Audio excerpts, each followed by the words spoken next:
Thank you for joining us as we present to you our Hmong American College, Htaub, a qualitative study on Hmong American students here at the University of Wisconsin-Madison. In this study, we learned a great deal about the experiences of Hmong American students in relation to space, exclusion, and belonging. This study has also illuminated important insights on how the university can better support Hmong American students' personal, academic, and career goals. However, before we go into the details of the findings and the findings of our research, I would like to begin this presentation by providing you with some key information to help you understand the title of our research project.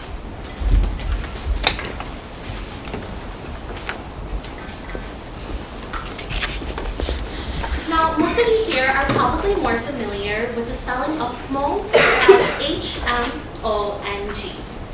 As a research team, we made the decision to spell Hmong as capital H, capital M, O-O-B.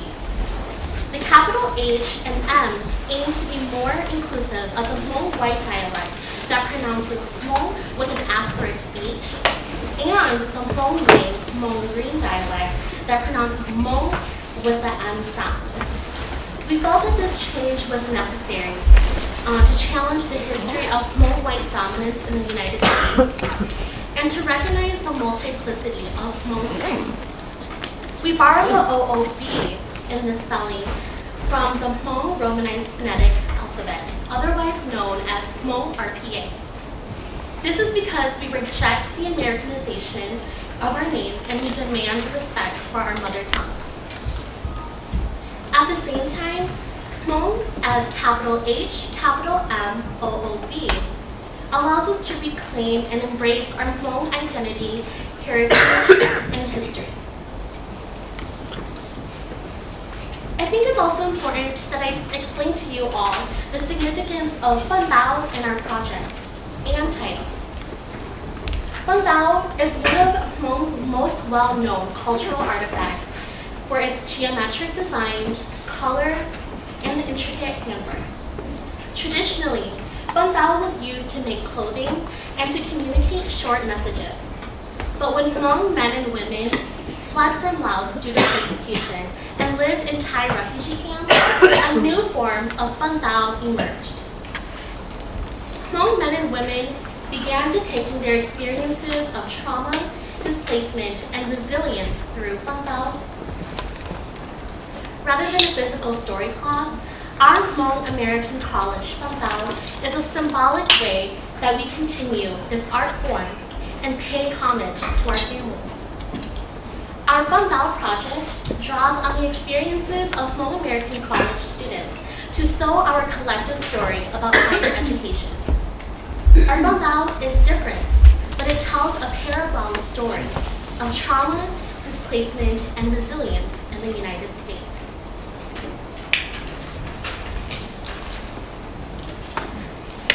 Now that you know more about our research title and its significance to our team, I will present to you the research methods. As Bailey mentioned, our Hmong American College Htaub was informed by CCWT, a collaborative framework that aims to understand and address relevant concerns of people in a targeted community.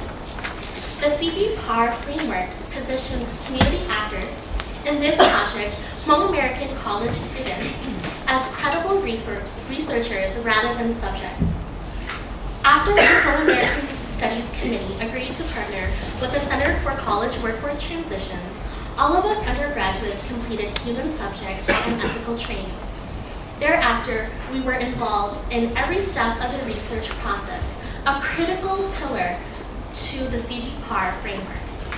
We met weekly to discuss relevant literature, data collection, and emerging themes since September of 2018. In accordance with CCWT, we are given collective ownership of this study.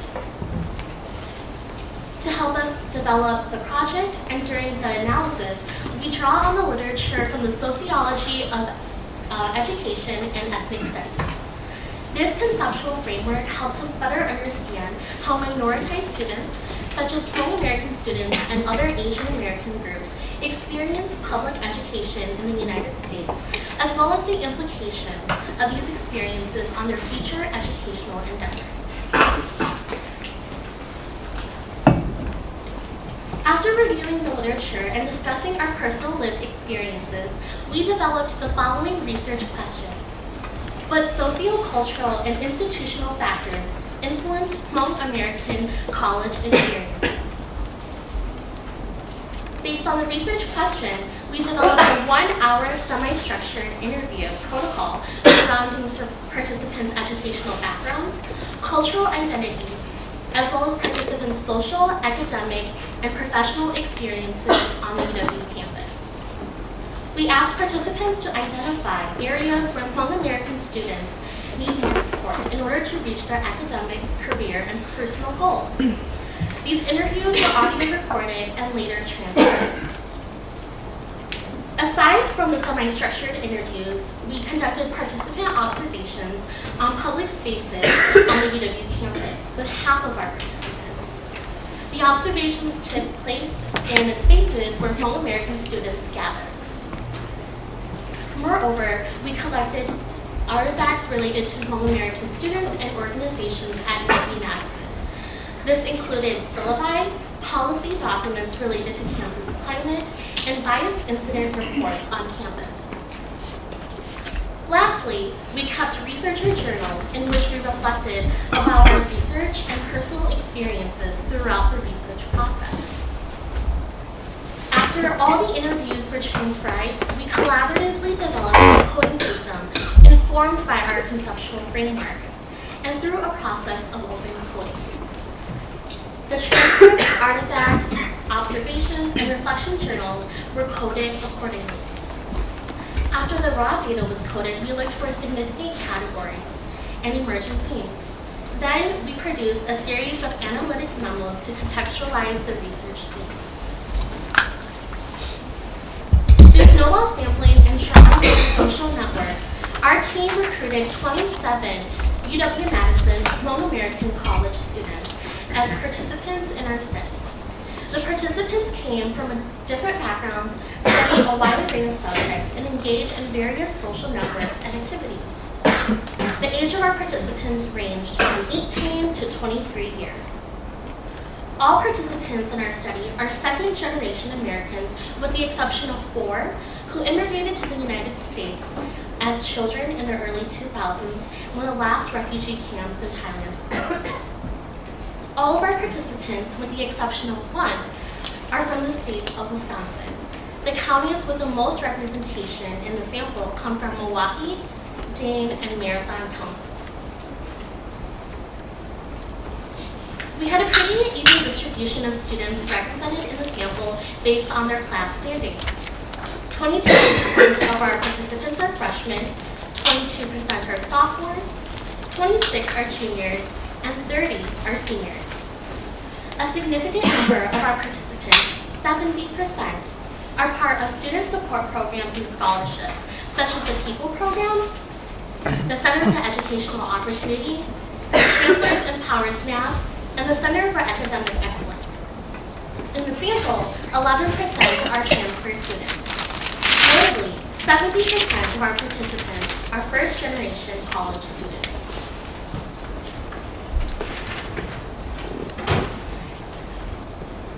It is worthy of mention that this study does have limitations based on the sample size. Our sample represents approximately 10% of current Hmong American identified students. While our findings are rich, they also suggest that more extensive research is needed to enhance our understanding of the factors that influence Hmong American undergraduate experiences. We will lay out our plan to address these limitations in our conclusion. Now we're going to look at some background data in our findings. First, we're going to look over public data about the general Hmong American population in the state of Wisconsin. This data was provided from the 2010 Wisconsin Census, while the charts were produced by the UW Applied Population Laboratory and University of Wisconsin Extension.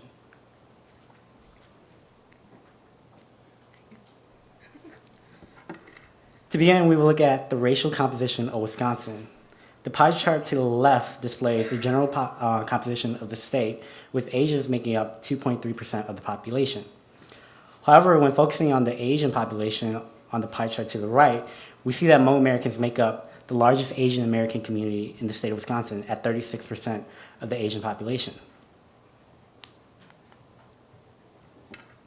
When examining the age and sex distribution between the Hmong American population and the total population, we notice that Hmong Americans in the state of Wisconsin are extremely young in comparison to the total general population, meaning that a good portion of the population is of college age. This next slide highlights the Hmong American population within the state of Wisconsin, taken at 10-year intervals from 1990 to 2010. From 1990 to 2000, the population more than doubled from 16,000 to 33,000 Hmong Americans. And in 2010, the population reached 47,000. This could be due to multiple reasons, such as general household growth, family reunification, and/or refugee resettlement. Now we're going to take a look at our findings about the Hmong American student population here on campus. First, we would like to thank the Center for Academic Excellence and the Office of Academic Planning and Institute Research. Both have been collecting data about our Hmong students on campus since 2006, when the university first added Hmong as a self-identified ethnic category in their admissions application. However, this data was difficult to attain because there was no publicly available disaggregated data on Hmong Americans. When we had to find which offices collect these statistics that disaggregated Hmong Americans from Southeast Asians and targeted minorities. After we found the offices and requested for the data, we then had to wait 2 months for them to disaggregate the data. From there, we had to analyze and make sense of the data. And to our knowledge, our study is the first time that these stats on Hmong American students at UW-Madison have been requested from the university and analyzed. Focusing on UW-Madison, we found that the top 5 counties that Hmong American students are enrolling from are Dane, Milwaukee, Marathon, Sheboygan, and Eau Claire counties. Close to 58% of the Hmong American students come from the Dane, Marathon, or Milwaukee counties. It should also be noted that these counties are also some of the most heavily Hmong populated counties in the state of Wisconsin, as you can see from the chart on the right.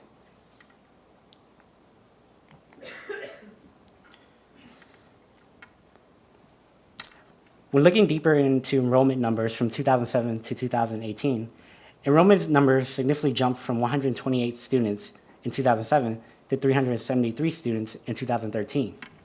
However, since 2013, those numbers began to drop from 373 to 292 students as of 2018. According to our calculations, that is a 22% decrease in enrollment numbers. In data collected from 2006 to 2018, about 63% of UW-Madison Hmong American students identify as female, as many as 79% identify as first-generation college students. And when looking at student support programs, close to 63% of Hmong American students were involved in Division of Diversity, Equity, and Educational Achievement programs and/or the Center for Academic Excellence program. It should also be noted that our research sample closely mirrors these data.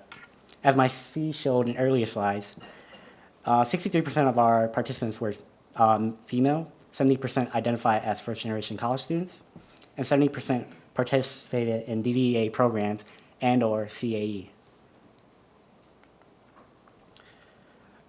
Of the 639 Hmong American who graduated from UW-Madison, the top 5 degrees were from biology, human development and family studies, social welfare, Asian studies, and psychology.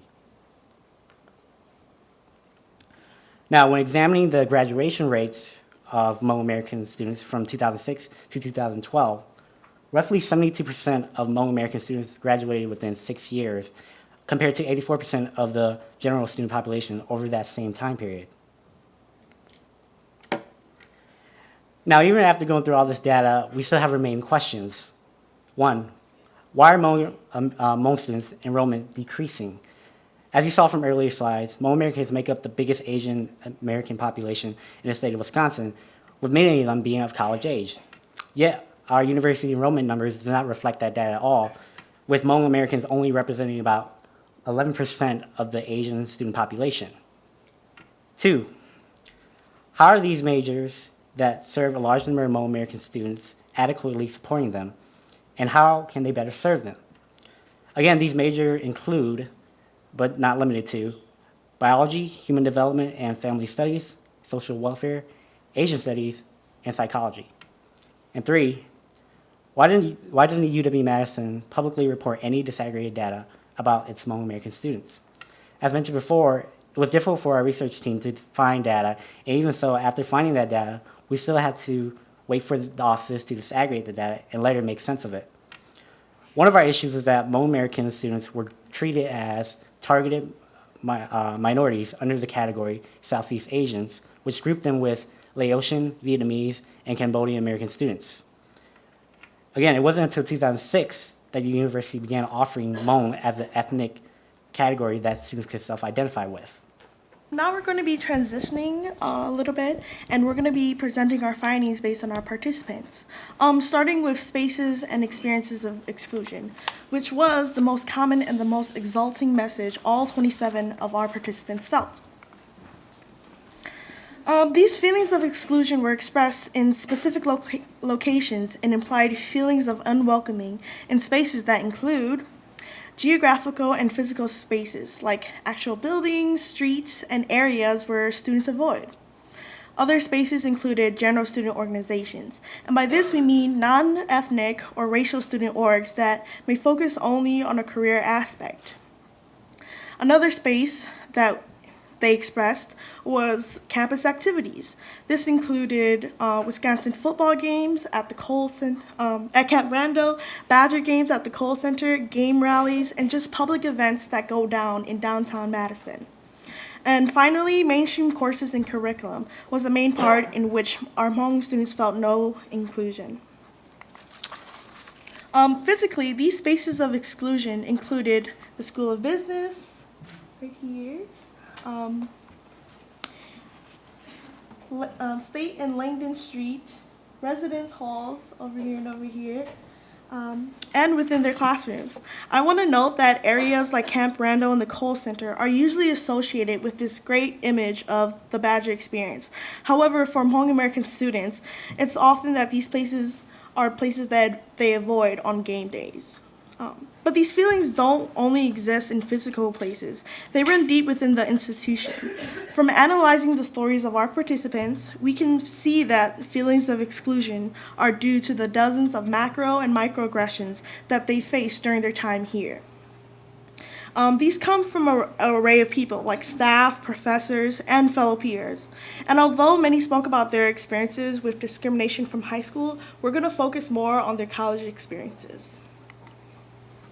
So most of our participants report that they have experienced or know of others who have experienced macroaggressions at UW-Madison. While analyzing these responses, we realized that most of these macroaggressions were perpetrated by white males and that these incidents were racially motivated. For example, Tyler, who is quoted on the screen, mentioned how white males in Wadey vandalized the Multicultural Learning Center, a safe space for many of our participants. This incident happened just last fall. He mentioned that these perpetrators took off the M, which stands for multicultural, and drew derogatory pictures in the den. Other macroaggressions include Asian-specific stereotypes and racial slurs. Apart from macroaggressions, our participants experienced a handful more of microaggressions. These varied from receiving unwelcoming stares to being asked to speak Hmong as a novelty, to even more appalling things, like questioning one's scholarship status, which happened often seeing as 70% of our participants are involved in scholarship and support programs.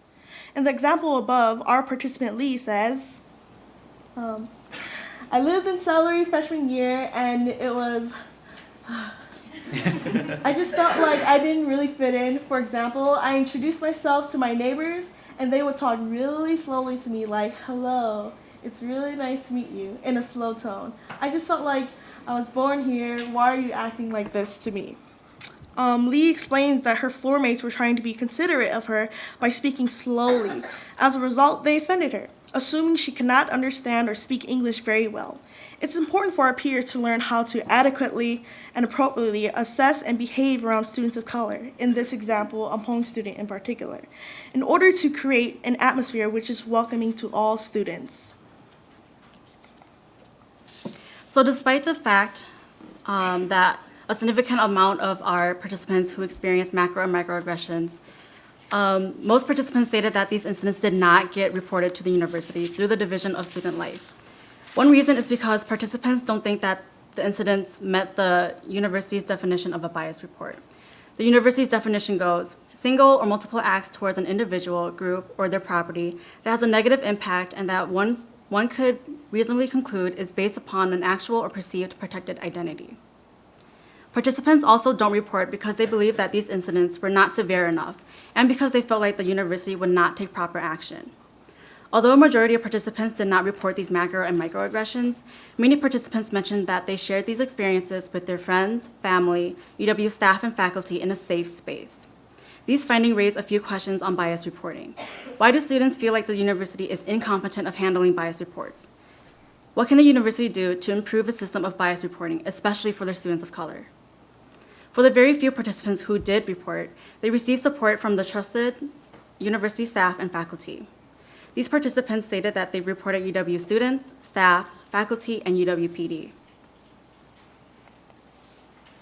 So macro and microaggressions can be tied to the misrepresentation of Hmong at UW-Madison, and this results in institutional invisibility.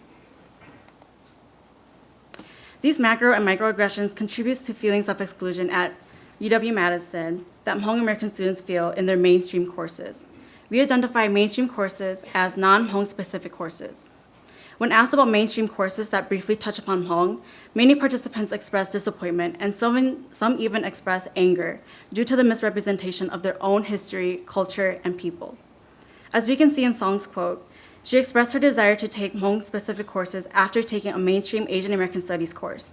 Mainstream Asian American Studies courses, which are usually dominated by East Asian narratives, did not fulfill her desire to learn about Hmong history. Other participants were pointed out in class for being Hmong, or were asked to teach their classmates about Hmong history or culture. This shows that mainstream instructors and professors lack the knowledge to teach about Hmong, yet these mainstream courses still use Hmong as examples relevant to their courses and end up misrepresenting Hmong history, culture, and people. One example of misrepresentation used in classrooms at UW-Madison is the book The Spirit Catches You and You Fall Down by Ann Fadiman. This 1997 book about a Hmong family's experience with healthcare misrepresents Hmong traditions, culture, and community. The use of this book is detrimental, especially when classrooms are not critical.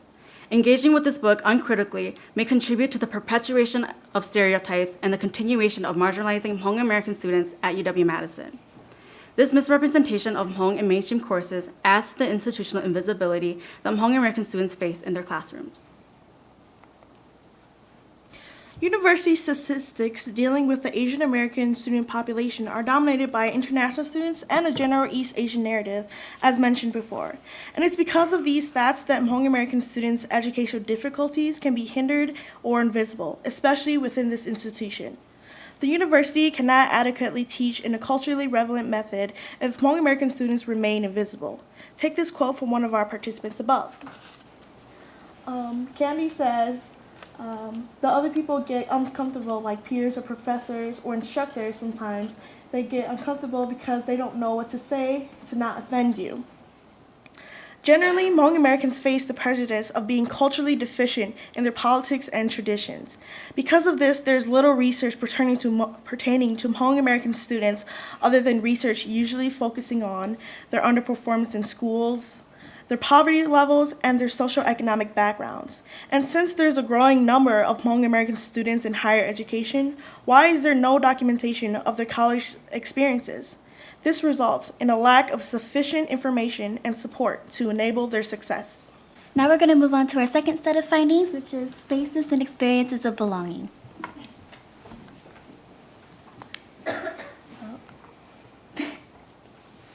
In terms of pinpointing spaces on the map, students recognize the Multicultural Student Center within the red gym, right there.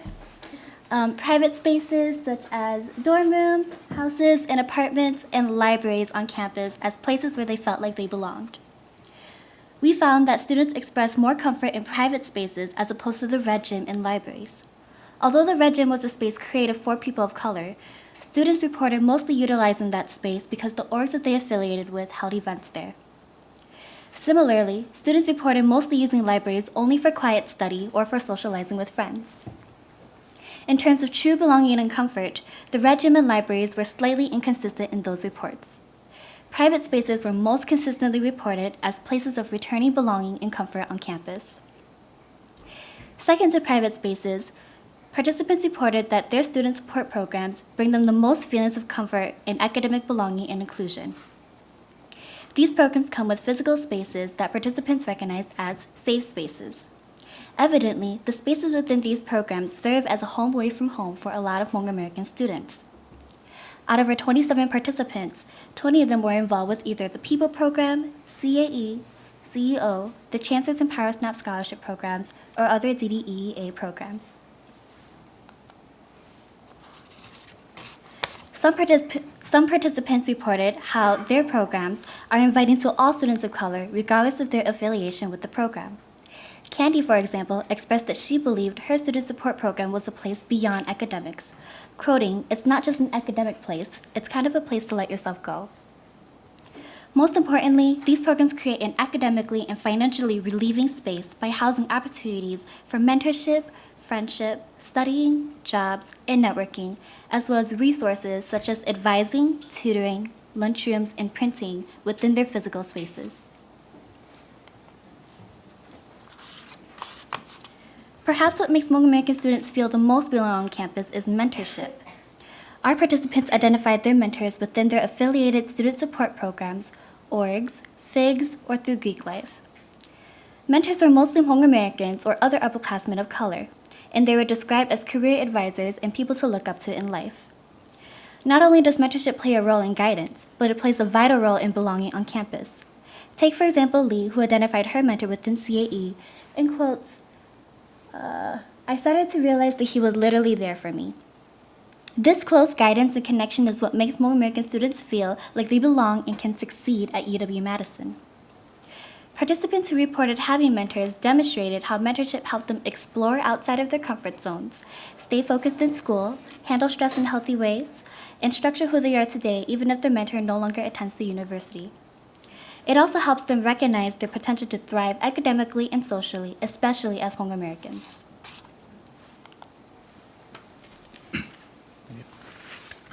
In our study, the majority of our participants expressed comfort within different specific racial and ethnic student organizations and Asian-specific Greek organizations. The most common spaces that our participants utilized were the Hmong American Student Association, HASA, the Korean American Student Association, CASA, Vietnamese Student Association, VSA, and Asian American Student Union, AASU. As for Greek organizations, the ones that our participants reported were Lambda Phi Epsilon and Alpha Kappa Delta Phi. What these organizations have done is that they've created physical spaces that our participants felt were comfortable and safe communities where they can establish a sense of belonging on campus. These organizations have created opportunities for our participants to develop meaningful relationships with not only other Hmong American students, but also with other students of color as well. As our participant Adam has expressed, being in this fraternity, there's just so many cultures out there. There's Korean, there's Chinese, there's Tibetan, there's Vietnamese, and it opens up my eyes to, there's so many different cultures out there, and I'm happy I made friends with all these people. The exposure to different cultures has helped our participants construct more productive and encouraging experiences on campus. Thus, these organizations are a crucial part in the Hmong American college experience because they offer opportunities for Hmong students to form their own communities and to develop effective friendships on campus. In our study, we also found that our participants have communicated that friendships was also a very important part of their college experience. Our participants' friendships were made through roommates, student organizations, student support programs, with relatives, and through the Summer Collegiate Experience, which is a bridge program that assists incoming students from different student support programs and helps them with a smooth transition into UW-Madison. We discovered that friendships played a very important role as a source of support for our participants. Like our participant C, she has described her experience as very difficult when entering college. Just like all of the rest of our participants, entering college, it was difficult for them to find their group of friends due to the lack of resources to help them discover their friend groups.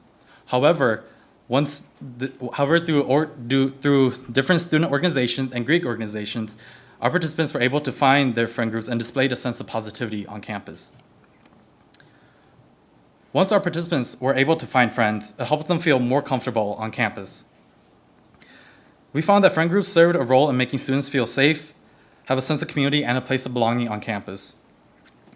Friendships created spaces that promoted positive growth and created communities that can enhance the Hmong American college experience by creating these mobile homes where it allows the students to go to places where it originally isn't including of Hmong students. By having this mobile home of friends, it allows our participants to feel more comfortable when entering a space that's typically not populated by Hmong American college students.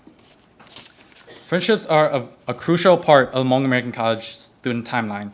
It's detrimental to the fact that without friends, it causes the experience of going through college very difficult. Therefore, these different spaces that allow for Hmong students to build meaningful relationships play an important role to their college experience because it makes the campus more welcoming, even though it's predominantly excluding towards Hmong American college students. Just like how our participant here communicates, once the participants were able to find a good group of friends, it became their second home. Then that's when they really felt like they belonged here. Another space of belonging were Hmong courses, and they have contributed to not only creating physical spaces for Hmong American college students to feel comfortable, but it also has inspired them to embody their identities as a Hmong American student. 18 out of our 27 participants reported that they have taken at least one offered course on campus that revolved around Hmong-specific culture and history. The courses that many of our participants took were Asian M240, Asian M540, and the Hmong language courses within the Asian Language and Culture Studies. Our participants reported their experience with these courses as very positive. As our participant, Aaron, has described it, these courses have taught them about Hmong history and culture that they've never learned about before in American history. And that has helped them gain a better understanding of their own identity as a Hmong American.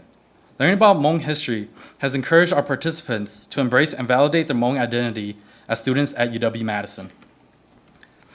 The remaining 9 participants who hadn't taken any Hmong-specific courses reported that they would have been interested. However, due to inflexibilities in their schedules, they weren't given the chance to take these courses, especially for those that were under STEM majors. 1/3 of our sample communicates that there's an interest in these courses. However, due to institutional structures, it is almost impossible for them to actually take these courses, thus continuing to deprive all students of races and Hmong students the effective choice of learning about Hmong people. Hmong-specific courses on campus have developed spaces that not only benefits Hmong American college students, but also the student population in general. It does this by teaching about Hmong history in a more modern frame instead of a folklore traditional framework.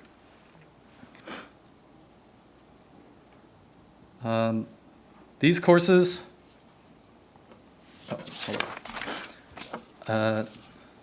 so as our participant Doe has said, these courses, they've helped Hmong students learn how resilient and intelligent that they can be. So therefore, these courses that are offered here is a great step towards recognition of the Hmong population on campus. However, there's still room to improve upon the teachings of Hmong history and on the appreciation of the Hmong identity on campus.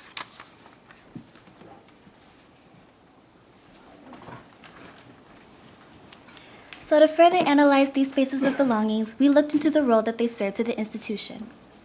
In a predominantly white institution, having a physically safe and inclusive space along with genuine and considerate connection and guidance is what makes Hmong American students feel a sense of home at UW-Madison.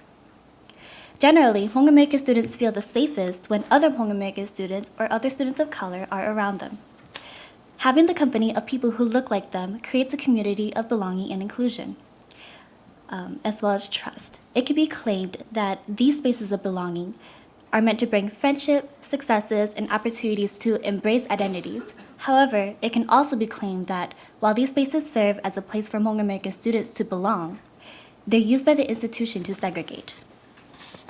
While Hmong American students express that these spaces were effective as places of belonging and inclusion for people of color, they also express that UW-Madison as an institution is excluding and unwelcoming, especially to Hmong American students.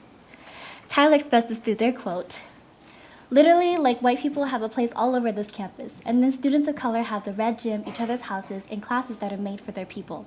I don't think Madison is welcoming to any student of color, especially if you're an ethnic minority. Do we have welcoming spaces? Yes. Welcoming people? Yes. But as a whole, no." Participants overall reported the racial climate itself as segregating, anticipating that these spaces are being racialized and born out of Hmong American students and other students of color's resilience in creating spaces to belong. From these claims and anticipations, we recognize that simply dedicating a few spaces for people of color within an entire institution that is predominantly white does not effectively promote diversity and inclusion. In theory, the best way to ensure the belonging and inclusion of Hmong American students is to assure that the university as a whole is inclusive rather than just the spaces created for people of color. In other words, to control and minimize institutional segregation.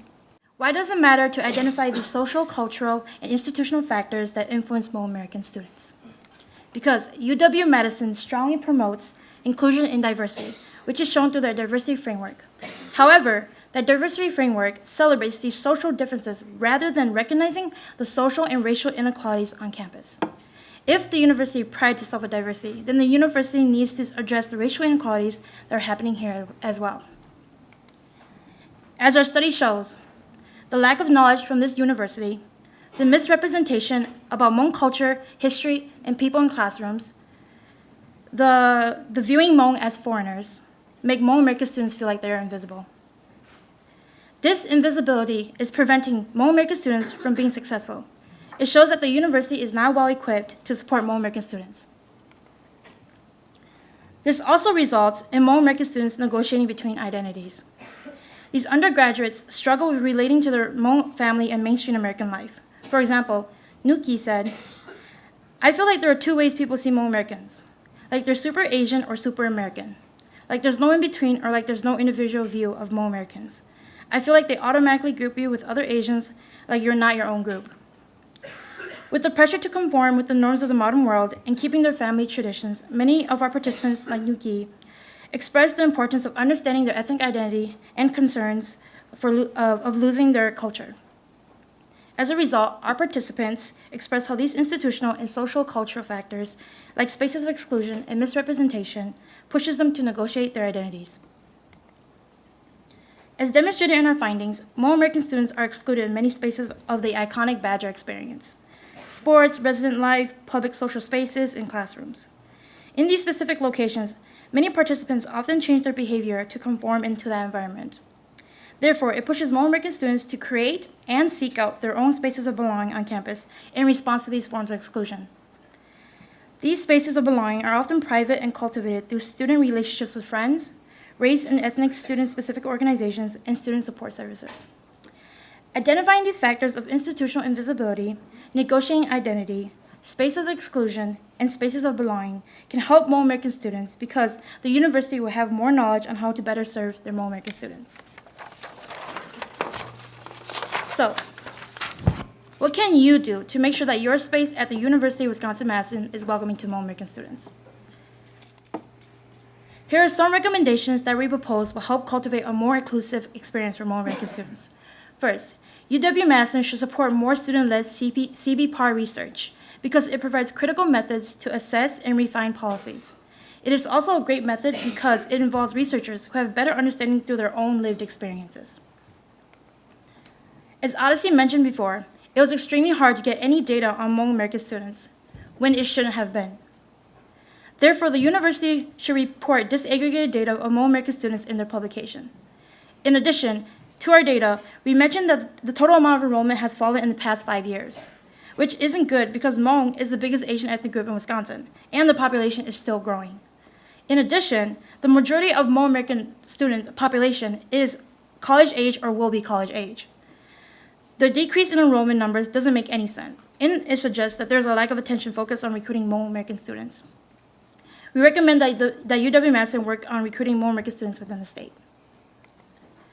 Considering that the student support programs are at the center of how Hmong American students create spaces of belonging, build meaningful connections, and achieve academic success, UW-Madison should continuously expand student support programs such as PEOPLE, CAE, CEO, and other DDEEA programs. In addition, they should recruit more academic and career advisors with background in Hmong history and culture. Schools and colleges that serve a large amount of Hmong American students, such as the College of Letters and Science, the School of Human Ecology, and the School of Social Work, should prioritize quality and inclusive support services for their Hmong American student population.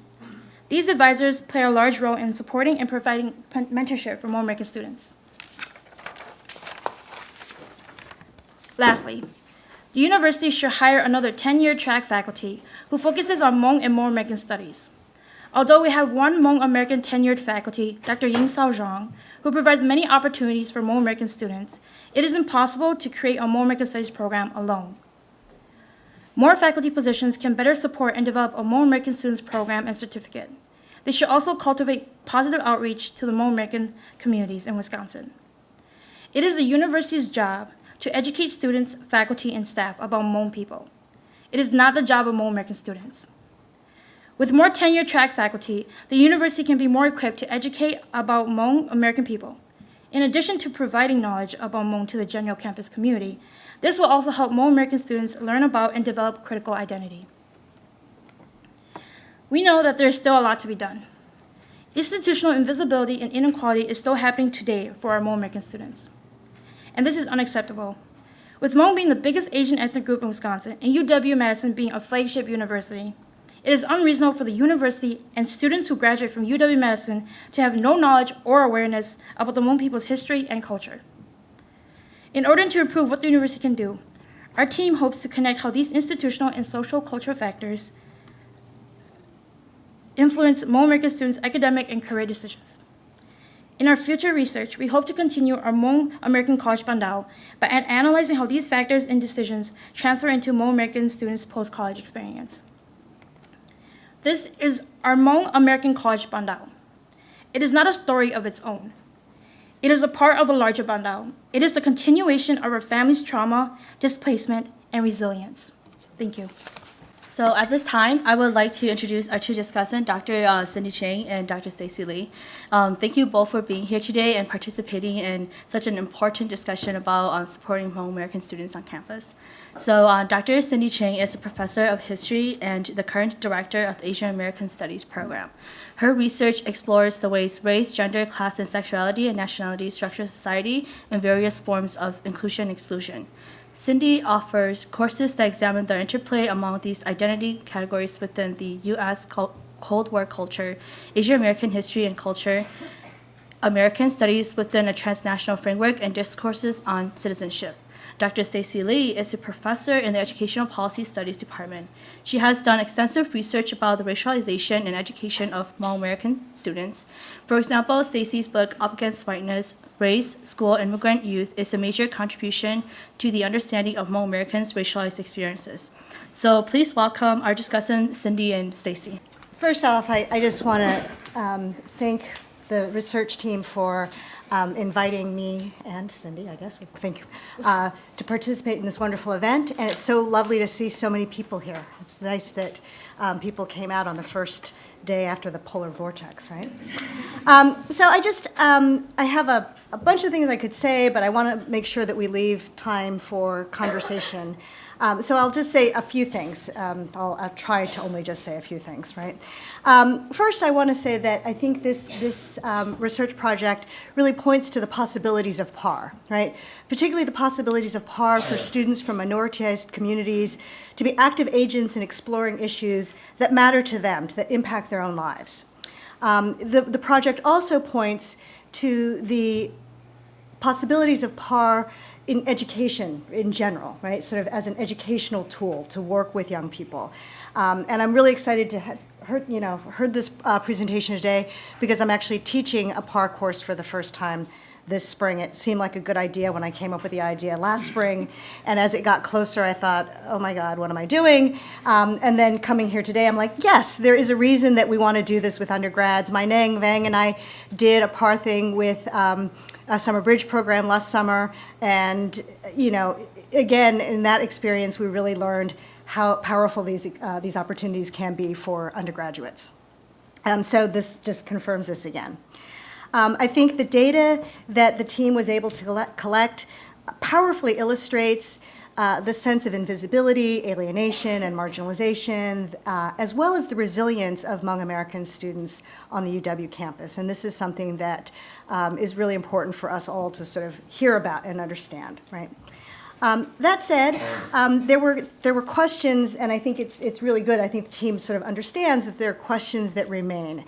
And so things that I wanted to sort of hear more about. I understand and fully appreciate the sort of argument that Hmong are distinct and different from other Asian American groups, and that the aggregate Pan-Asian category silences and renders the Hmong experience invisible. So I fully understand that. At the same time, what I wanted to hear more was kind of what are some of the similarities and differences between Hmong students on campus and other Southeast Asian groups, as well as other Asian American groups. And I think actually digging into those similarities and differences can actually probably help make your arguments that much more powerful, right? So that was one thing. I think I was really interested. I'm an ethnographer, so I appreciate kind of small data sets and that sort of thing. And I think you all pointed out that you had 10%, I guess, of the Hmong population on campus participating in this study. And I wondered if there weren't ways to increase that sample, maybe not sort of qualitatively, maybe through survey work or something like that, just being able to sort of say, here are the stories of 27 people, but nested within this kind of larger data that kind of demonstrates that these are not isolated cases of just 10% of folks. So that's just an idea for future. Finally, I guess I could ramble on and on. I started to hear myself in my head start to ramble on and on like I do when I teach, right? And I'm like, wait, don't get off on that tangent. So the last thing I'll say, and then I'll turn it over to Cindy, and then I might interrupt her too, because I do that, is to say I was curious about kind of the audience that you had in mind. I mean, obviously we're the audience, right? But sort of who are the different audiences that the team hopes to reach, right? And so when we produce research, I think that's a really important question to be asking, because there are different kinds of audiences that have different kinds of power. We might approach different audiences in different ways. It's lovely that there are this many people sitting in this room. It's nice when this room is packed for these kinds of events. But who are the other audiences on campus that need to hear this? Perhaps people who might have more power than, I'm not saying that you're not powerful, but there may be audiences that are really important for us to reach, that sort of strategizing about how do we reach those audiences. I also, if I could just a lot of times echo some of that really great thanks to you guys, this research team. It's so impressive what you guys have done, and I don't think gathering data and interpreting data, analyzing is an easy thing, and so to wait 2 months to be the first to get this, I really congratulate you for, this is a huge accomplishment. And if anything, of all this that you guys have done, the thing that has always warmed my heart the most is students taking initiative in their own education, right? That like it's not a passive endeavor. You guys are actually telling us what you want to do and what you want to study. And that is something that is our task to honor that. And it's our task to advocate for that. So I am so deeply touched by what you guys have done in your activism, and I can only really show you the greatest respect. And thank you so much for doing this for us and providing such great research. I think I also share in some lingering questions or things if it's okay to offer some ways to maybe strengthen some of the things that you guys have pitched, right? And I think that the proposal, and I think oftentimes for these types of things, you guys have hit a lot of times for curricular changes or different kinds of things that you guys have asked for in your recommendations. A lot of the questions serve around demographic justifications right, being the largest Asian American group in Wisconsin, right, and also through social isolations and alienations. And I think those are amazing justifications, and they need to be said over and over again.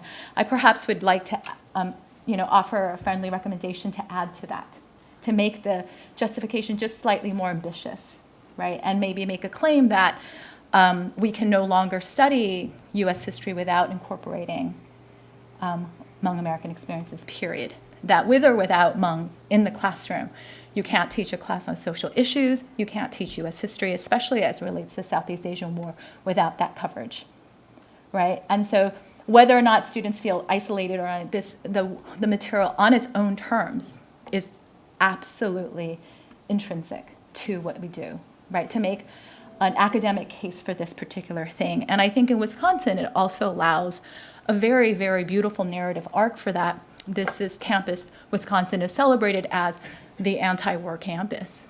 The extension of anti-war is refugee resettlement. If we need to understand the connection.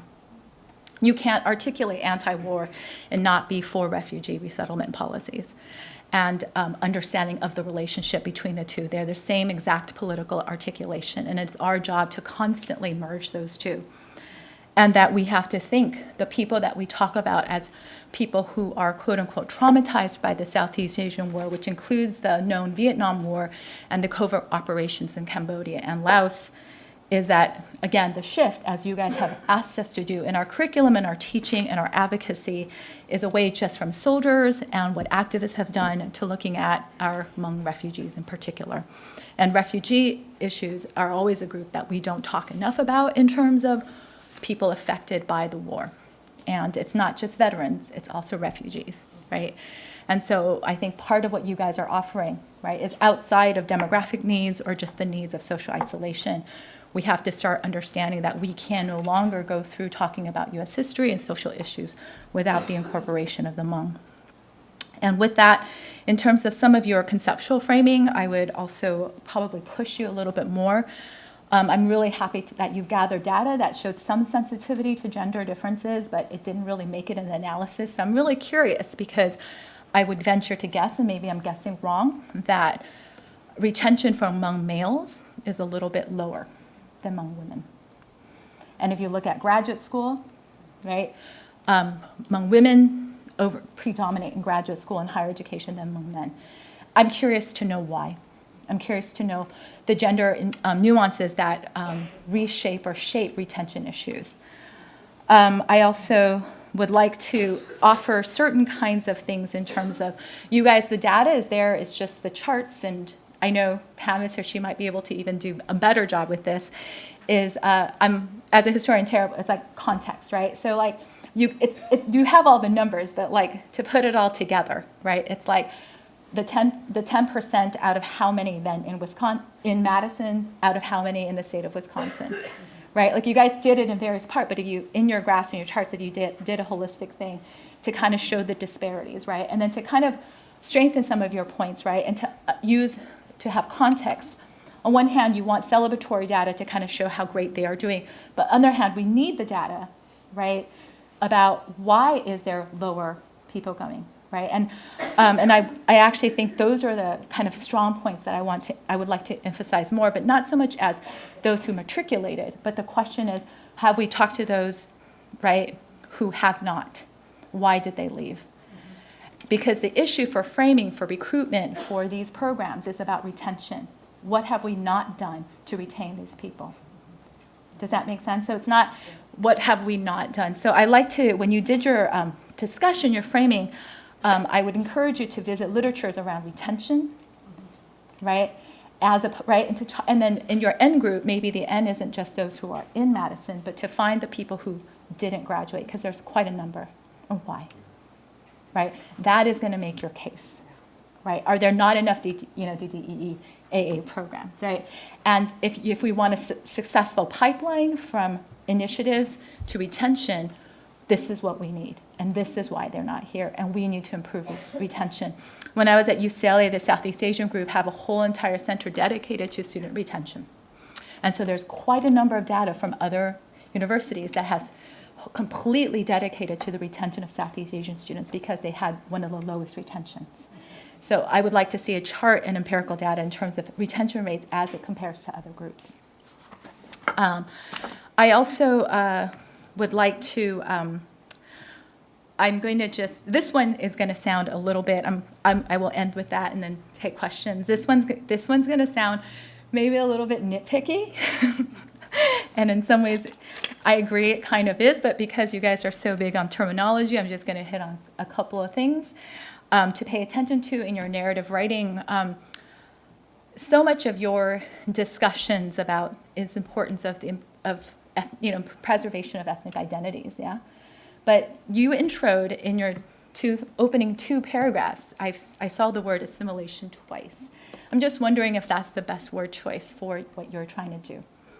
And the second is the field of Asian American studies have not hyphenated Asian Americans for 20 or so years. I'm curious how the hyphenation made it into your narrative and why there wasn't a justification for that hyphenation, because I feel like the field has rejected that hyphenation for very, very strong political reasons. So I would ask you to revisit that as well. Thank you all so much for that presentation. I think it's really inspiring to see people like me who share my identities doing research about our community and just kind of like relay that information back to me, because it kind of just helps me sort of not feel as alone as I do when like I meet all these students of color in a class full of white kids.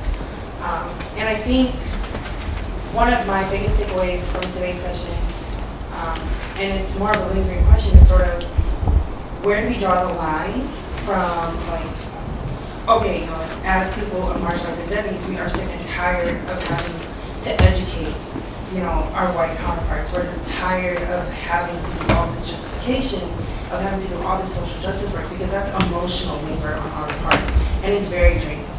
You know, as someone who's an activist, I love that work, I really do, but at the end of the day, it drains my life. So I do admire that you all went out there, but again, I want to reiterate that it shouldn't always be on us.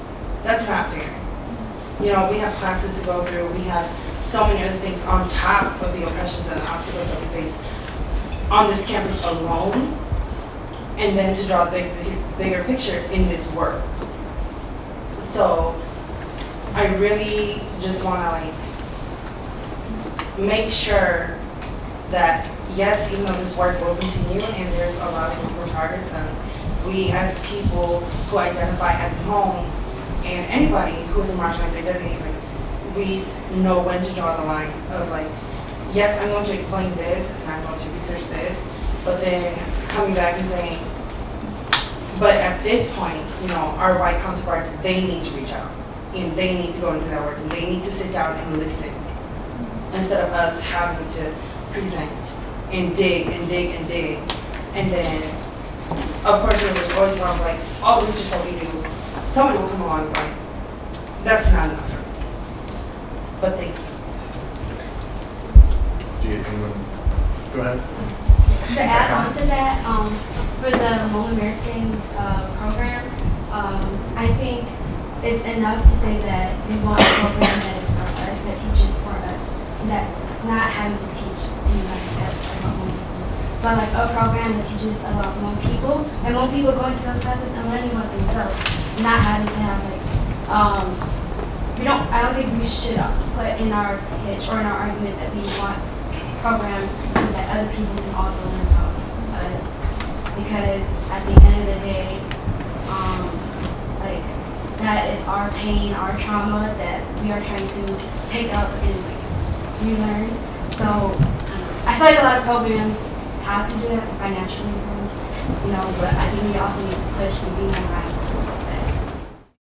So I think you both bring up such amazing insights, and I think we didn't talk too much about this, but before we became a research team, we are a student activist group, and we totally, like, that's exactly the narrative that we've been pitching. Like, at the beginning, we felt like we didn't need to say that, like, the program we envisioned would benefit white students.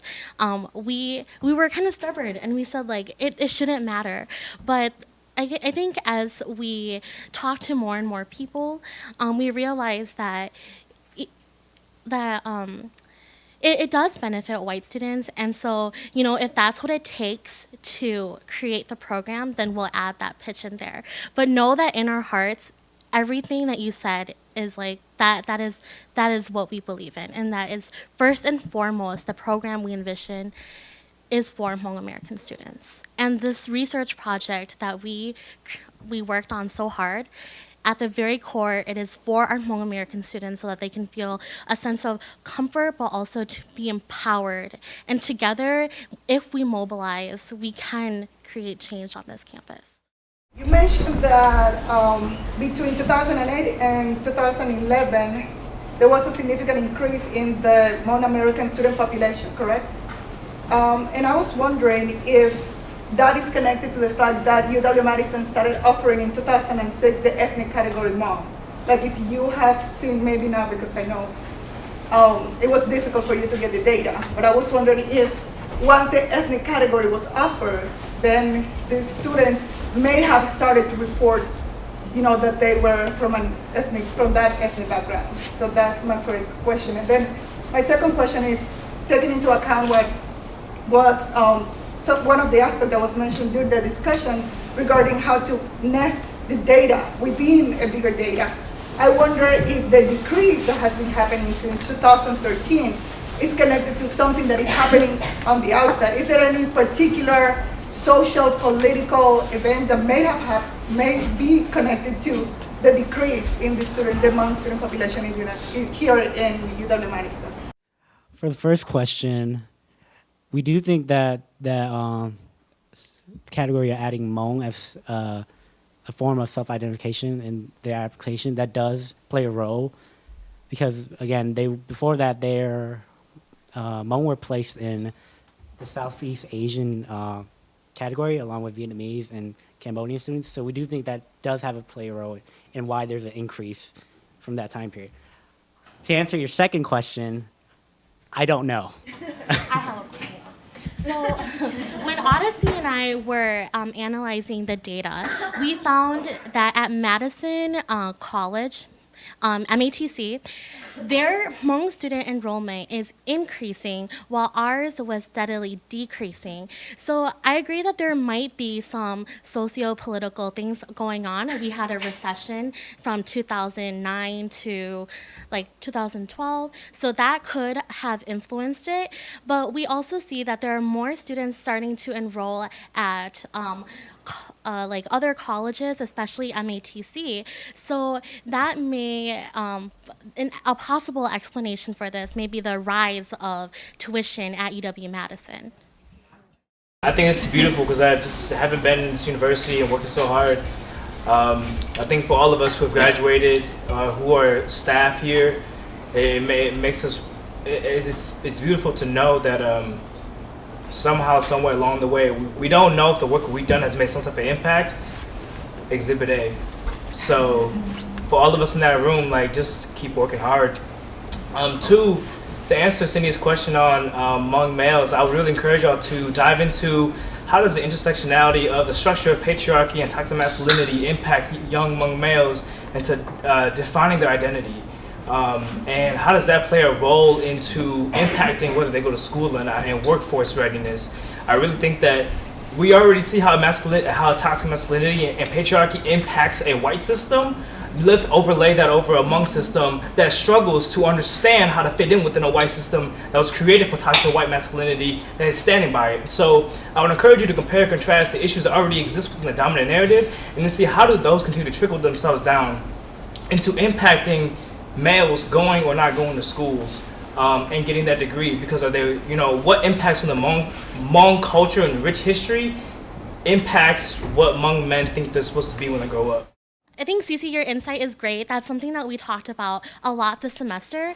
It didn't make it to this presentation and this report, but it is something that we are talking about. And aside or like in complementing this narrative of toxic masculinity, patriarchy, we are also trying to gather literature and understand how racialization also plays a role with Hmong men not being in in higher education as much as Hmong women. So I don't know that doesn't really answer anything, but it is something that we're really aware of, and it was one of our first conversations that we had when we saw this data.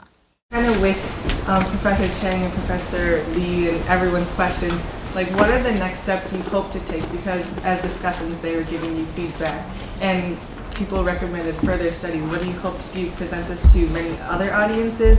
Do you plan to do another research? What is your next steps of action?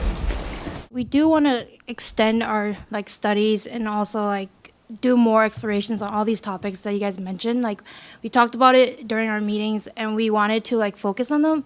It was just like, you know, we had only a semester to really go through everything. So this is very broad for us.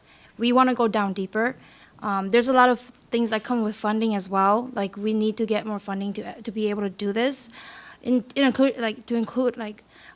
addition, a lot of us are about to graduate already. So it's like, it's very hard when it comes to this, but that's how we want to continue this. We want to have other people, other Muslims come join us as well. So like we do have a lot of events that we're going to be presenting, and we want to continue doing more research as well as do more readings that everyone recommended. So we appreciate all the feedback that we got from everyone, and we really want to continue this. And so we also appreciate a lot of the support that everyone's giving us.